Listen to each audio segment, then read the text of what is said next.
සුබ දවසක් හැම දෙනෙක්ටම. ඉතින් ගේම්ස් කියලා කියන්නේ අපි ගොඩාක් දෙනෙක් කැමති දෙයක්. සමහරවිට වගේ ෆෝන් එකෙන් පොඩි පොඩි ගේම්ස් ප්ලේ කරන්න වෙන්න පුළුවන්. අයිට කැන්ඩි ක්‍රෂ් වගේ ගේම්ස්. එහෙම නැත්නම් වගේ ෆෝන් එකේ ෆ්‍රී ෆයර්, PUBG වගේ ගේම්ස් ප්ලේ කරන්න වෙන්න පුළුවන්.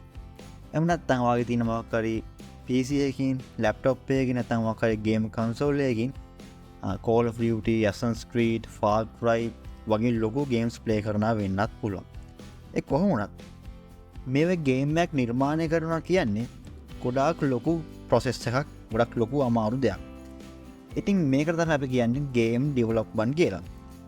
ඉතින් මේ ගේම් ඩෙවලොප්මන්ට් ප්‍රොසෙස් එකේදී ගොඩාක් software tools, technologies භාවිත වෙනවා මේ විදිහේ ගේම් එකක් නිර්මාණය කරද්දී. ඉතින් මේ ප්‍රොසෙස් එකේදී වැඩිම කාර්යභාරයක් කරන ටෙක්නෝලොජි එකක් නැත්නම් software එකක් තමයි ගේම් එන්ජින්ස් කියලා කියන්නේ. ඉතින් අනේ හින්දා මේ විදිහෙන් කතා කරමු මොනවද මේ ගේම් එන්ජින්ස් කියලා.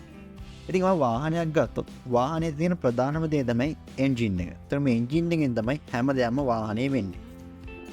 අන්න ඒ විදිහට ගේම් එකක් ගත්තොත් සහ ගේම් ඩෙවලොප්මන්ට් ප්‍රොසෙස් එකේ වැඩිම කාර්යභාරයක් කරන නැත්නම් ප්‍රධානම දේ කරන ටෙක්නෝලොජි එක තමයි මේ ගේම් එන්ජින්ස් කියලා කියන්නේ. හිතන්නවා ගේම් එකක් ප්ලේ කරනවා. ඒ ගේම් එක ප්ලේ කරද්දී මොන වගේ දේවල් දකින්නේ? ඔයා දකිනවා වාගේ තියෙන එන්වයරන්මන්ට් එක. නැත්නම් ලෙවල් එක සරලවම කිව්වොත්. ලෙවල් එකේදී ඔයාට ගොඩාක් දේවල් කරන්න පුළුවන්. වාගේ එනිමීස් ඉන්නවා. එනිමීස් වලට ඔයාට වෙඩි දාලා මරන්න පුළුවන්. සහ Far Cry ඔය නැත්නම් Free Fire, PUBG වගේ ගේම්ස් ගත්තොත් අපිට තියෙන එක දේවල් ලූට් කරන්න පුළුවන්. මේ විදිහේ ගොඩාක් දේවල් ගේම් එන්වයරන්මන්ට් එක තියෙනවා. ඉතින් මේ දේවල් නිර්මාණය කරන්නේ ගේම් එන්ජින් එකක් තුල. නැත්නම් සරලවම කිව්වොත් ගේම් එකේ ලෙවල්ස් ඩිසයින් කරන්නේ ගේම් එන්ජින් එකක් තුල.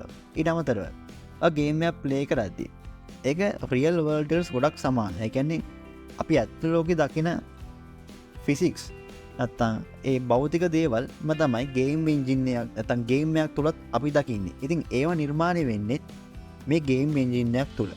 එතකොට ඔයාගේ කීබෝඩ් එකේ arrow keys පාවිච්චි කරද්දී players දකුණට යනවා, වමට යනවා, ඉස්සරහට යනවා වගේ දේවල් නිර්මාණය වෙන්නේ ගේම් එන්ජින් එකක් තුලදී. ඉතින් ගේම් එක ඩෙවලොප් කරද්දී එයා දාලා කෝඩ්ස් වගේ දේවල් කරලා ඒ ගේම් එක නිර්මාණය කරන ඔයා මෙන්න මේ arrow key එක ප්‍රෙස් කරලා පස්සේ ගේම් ප්ලේයර් ඉස්සරහට යන්න ඕන, දකුණට යන්න ඕන, නැත්නම් කැමති විදිහකට.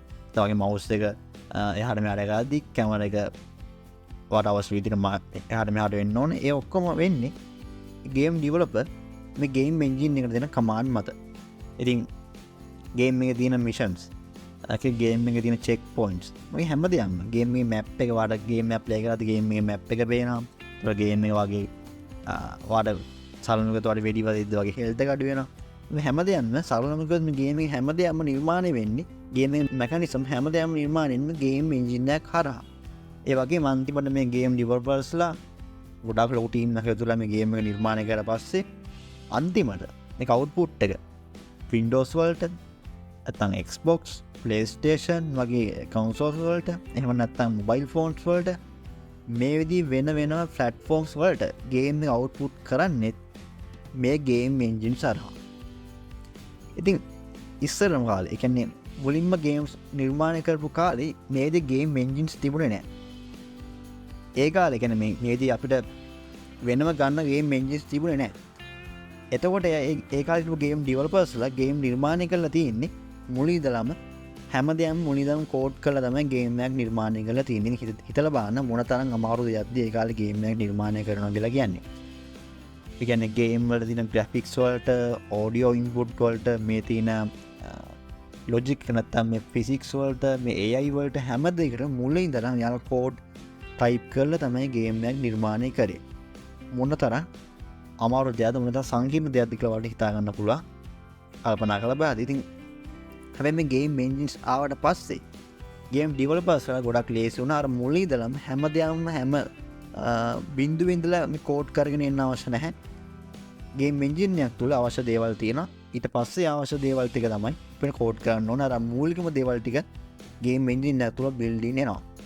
හරි. ඉතින් දෝක තමයි ගේම් එන්ජින්ස් කියලා කියන්නේ. හරි, දැන් බලමු අපිට මොනවද මේ භාවිතා ගන්න පුළුවන් ගේම් එන්ජින්ස් තියෙන්නේ කියලා. එම මුලින්ම කියන්න කෝඩ් දනි නැති නැතන් අපිට කෝඩින් කරන්න නැතුව මොනවාද භාවිතා ගන්න බලා ගේම් එන්ජිස් කියලා ගේම්මක් නිර්මාණය කරන්න. ඉති මන්දන්නවා සමාන ගොඩක් දෙනෙක් ඇති කෝඩිං ගැන කිසිම දැනුවක් නැතිය. ඉතින් යාලට කැමති ඇති ගේම්මක් නිර්මාණය කරලා බලන්න. ඉතින් ඒ වගේට භාවිතා කරන්න පුළුවන් ගේම් එන්ජිස් කිහිපයක් තියෙනවා. උදාහරණයක් විදිහට කන්ස්ට්‍රක්ට් 3 කියන්නේ මේ විදිහේ ගේම් එන්ජින් එකක්. ඊට අමතරව බිල්ඩ් බොක්ස්, G-Develop, ගේම් එක ස්ටුඩියෝ කියලා කියන්නේ අන්න මේ විදිහට අර කෝඩින් නැතුව ගේම් එකක් නිර්මාණය කරන්න පුළුවන් ගේම් එන්ජින්ස් ටිකක්. ඉතින් ඇත්තටම මේ එන්ජින් වල කෝඩ් නැතුව උනත් ගේම් නිර්මාණය කරන්න පුළුවන්. ඒ වගේම වල කෝඩින් දැනුමක් තියෙනවා නම් ඒ උනත් වලගේ ඒ එන්ජින් තුල ගේම් නිර්මාණය කරන්න පුළුවන්. ඇත්තටම වල කෝඩින් දැනුමක් තියෙනවා නම් ලොකු වාසියක් තියෙනවා. වාට අවශ්‍ය විදිහට ගේම් එක කස්ටමයිස් කරන්න පුළුවන් වාට ඕන විදිහට. එහෙම නැතුවත් ප්‍රශ්නයක් නෑ. වා try කරලා බලන්න මේ එන්ජින් භාවිත කරලා. මම නැවත කියන්න. construct 3 build box G-Develop game x studio. ඒ ටික තමයි ඔයාල කෝඩින් දැනුමක් නැතුව ගේම්ස් නිර්මාණය කරන්න පුළුවන් ගේම් එන්ජින්ස්. හරි. හිතන්න බලන්න ඔයාලට මේ ප්‍රෝග්‍රෑමින් සම්බන්ධව දැනුමක් තියෙනවා, අවබෝධයක් තියෙනවා. ඉතින් එහෙමනම් ඔයාලට පුළුවන් Unreal Unity වගේ ගොඩක් powerful game engines භාවිත කරන්න.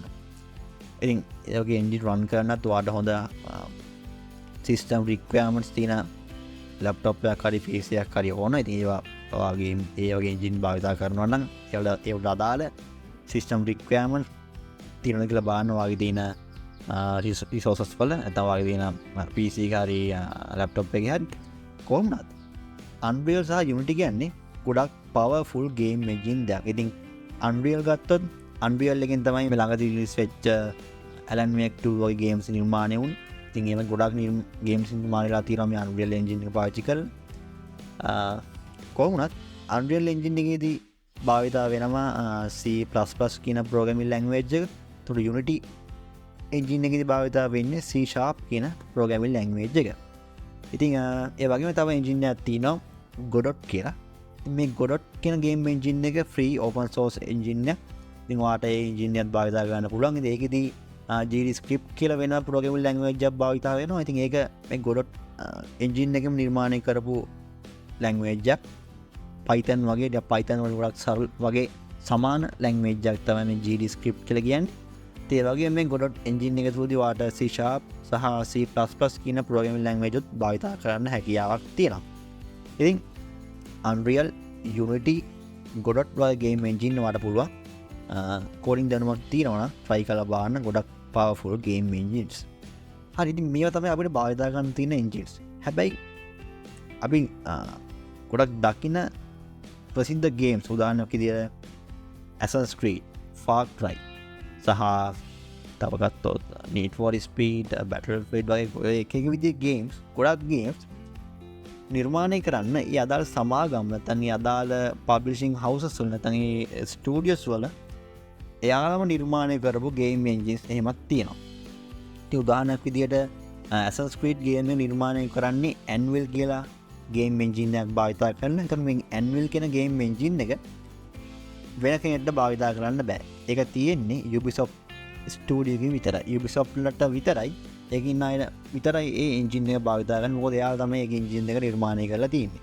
ඉතින් අන්න ඒ විදිහේ ගේම් එන්ජින්ස් තියෙනවා. ඉතින් ඒවා ගැන වැඩි හිතලා තේරුමක් නැහැ. මොකද ඇත්තටම ඒවා වෙන අයට භාවිත කරන්න හැකියාවක් නැහැ. ඒ කියන්නේ අපි වගේ අයට භාවිත කරන්න බෑ එන්ජින්. ඒ වගේ එන්ජින් ඒවා Ubisoft එකේ ඇතුලේ ඒගොල්ලන්ට අදාළ ගේම්ස් නිර්මාණය කරන්න විතරයි භාවිත වෙන්නේ.